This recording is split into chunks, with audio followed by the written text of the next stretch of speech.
Hi, and namaste. My name is Henry Jadicaya. I'm a French-Canadian hypnotherapist, psychotherapist that has worked with more than 10,000 clients. And my special field of interest and study is brainwashing and mind control by cults. Over the last few years, I have made many videos to expose the terrible abuse of the so-called Swami Nityananda, which I now consider to be a very evil person.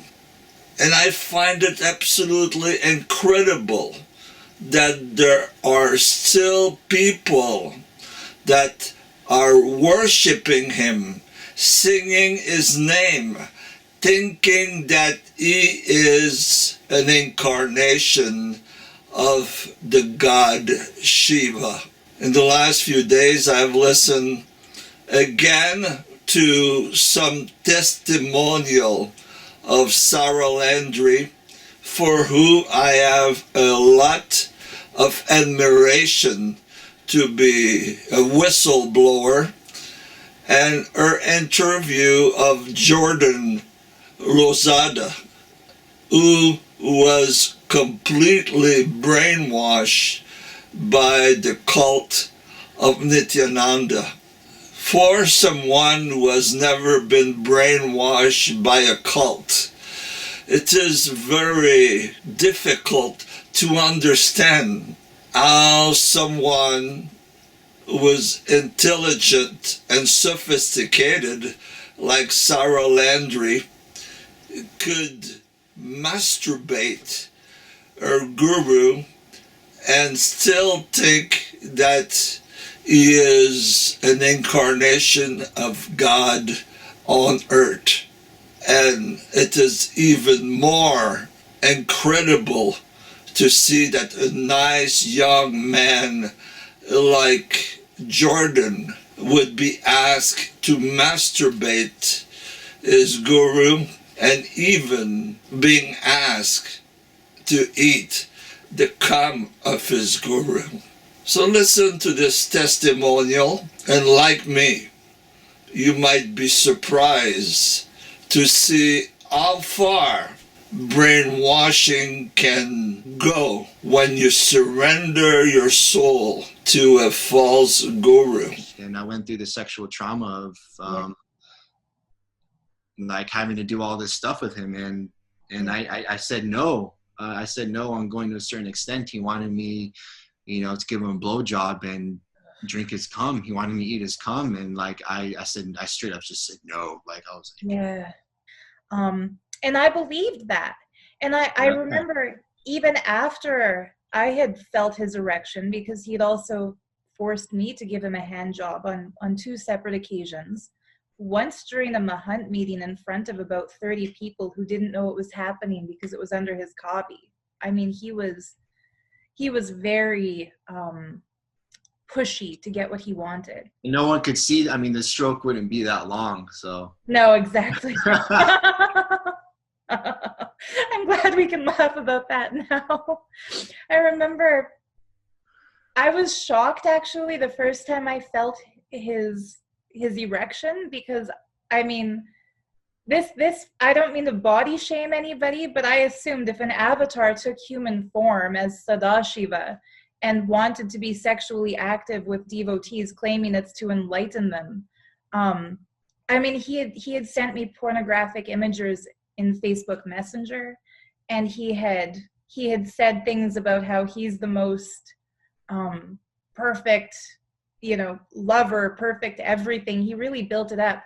He has what scientists would call a micro penis. And if anybody ever questions our story, I think that should be on record, that my report to the police about his sexual misconduct and his sexual abuse of me, in that report, I also mentioned your experience, Jordan, because at that time you gave me the go-ahead, even though you didn't come forward publicly. behind the scenes, people should know you were supporting that we take him down. In my report, I mentioned that it's like maybe less than 1.5 inches fully erect. So if you're like me and you've been listening to the videos of Sarah Landry for many years, when she was brainwashed, when she was thinking that she was the consort of Nityananda, when she was being told that she is the divine Shakti, the divine mother, the incarnation of poverty, you wonder, how did she get to the point to masturbate this Nityananda? What happened to her common sense? What happened to her intelligence? And the same for Jordan. Where was their mind?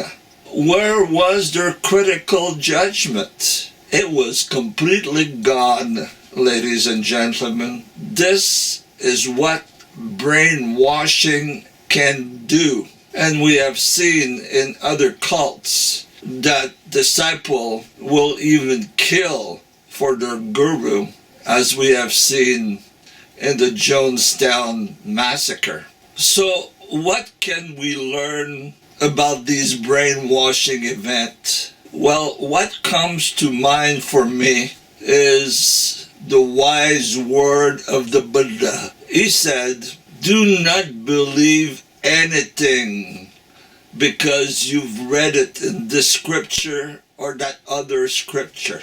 Do not believe anything because this guru or that other spiritual teacher told you that it is the truth. He said, do not believe anything even if I say it is so.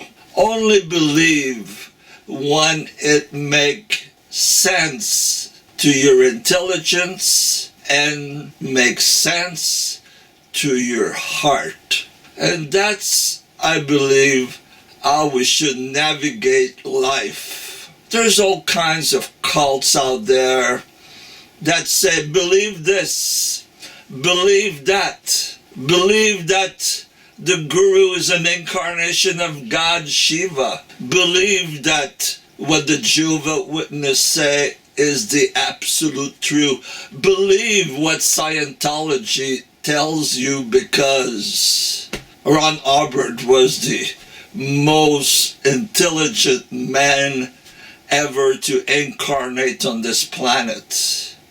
Believe, believe, believe. And politics around the world works the same way. Believe this leader, believe Donald Trump, believe Bernie Sanders. Everything that comes in your field of consciousness should be checked, investigated with intelligence and knowledge and research. Otherwise, it's very easy to get caught in the cult, to become a slave, physically, mentally, emotionally, to some evil guru like Nityananda. At this point, after all the knowledge that Sarah Landry has put out there and many other ex-disciples, I just do not understand how some people still worship this asshole. And he's not giving up. He's making more videos. He's dressing up like a Christmas tree. He wants to continue to cheat people, make money, be worshipped, keep raping people in the name of God. I have made some video in Spanish to tell the police in South America to be on the lookout for him. And by this video, I am asking anyone that has any power in India or in any countries in the world where this guy might be hiding to please help to smoke it out so that he can go to jail and never come out of jail. This is my wish at the present moment.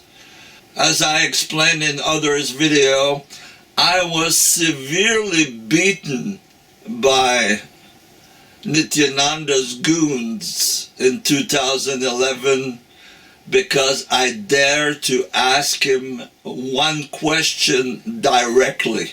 Did you have sex with the actress Regenta? He never answered. Instead, he got his goons to beat me up. All the people in authority that knows that he is a rapist, that he is a scam, should unite and make sure that this asshole does not hurt one more man, one more woman, anywhere in the world. Thank you very much.